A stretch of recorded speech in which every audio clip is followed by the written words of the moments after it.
नमस्कार मंडळी, स्वागत आहे तुमचं आमच्या चॅनलमध्ये।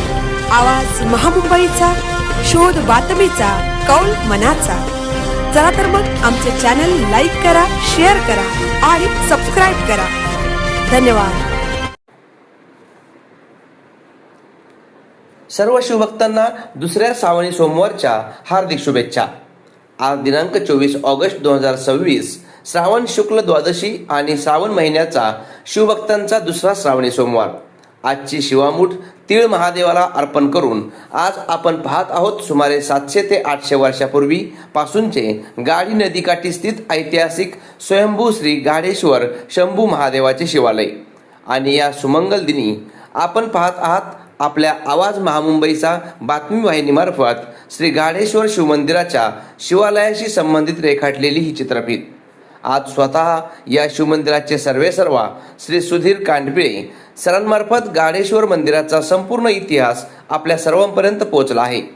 त्यांनी दिलेल्या माहितीनुसार प्राचीन प्रबळगडापासून 8 ते 10 किलोमीटर अंतरावर असलेल्या या गाढेश्वराच्या दर्शनाकरिता स्वतः शिवछत्रपतींचा या क्षेत्रास पदस्पर्श झालेला आहे।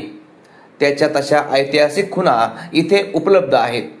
आपण जी चित्रफीत पाहत आहोत त्यात गाढेश्वर येथून जाणारी पुरातन अशी गाढी नदी आणि तिच्यावर स्थित पुरातन काळी एकाच पाषाणावर कोरलेले एक गुरु शिष्य सेवाश्रम तथा छोटे पाषाणी शिवलिंग। मंदिराशेजारी खाली भुयारी मार्गात आपण ज्या जुन्या मूर्ती तथा शिवालयीन जे अवशेष पाहतोय ते इसवी सन पूर्व असून इथल्या पूर्वकालीन मंदिरातील मूर्ती आहेत। दरवर्षी श्रावण महिन्याच्या प्रत्येक सोमवारी आसपासच्या ग्रामीण तथा नागरी रहिवाशांच्या संयोगाने सदर मंदिरात महाभोजनासहित एक छोटेखानी यात्रा सदृश आयोजन केले जाते।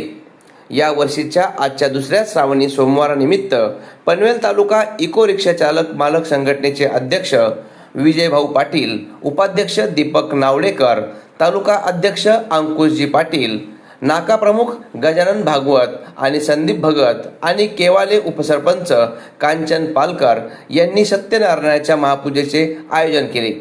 आणि शेजारील तासभर अंतरावरील दुंद्रे गावातून याच वेळी गाढेश्वर मंदिरात दर्शनाकरिता पायी दिंडीचे झालेले आगमन आपण या चित्रफितीत पाहत आहोत। तसेच सदर मंदिर परिसरात इथे उपस्थित भाविक आपणास शिवसंगीत भजनाचा आस्वाद घेताना दिसत आहेत। तर असा आपण पाहिला आज या पुरातत्व गाडी नदी स्थित श्री गाढेश्वराचा संपूर्ण इतिहास। सर्व भाविकांना शिवमय नमस्कार। पुन्हा एकदा सर्व शिवभक्तांना दुसरा शुभ श्रावणी सोमवार आणि सर्व भाविकांना हार्दिक शुभेच्छा। आवाज महामुंबईचा चॅनलसाठी रंजिता मांडवकर, पनवेल।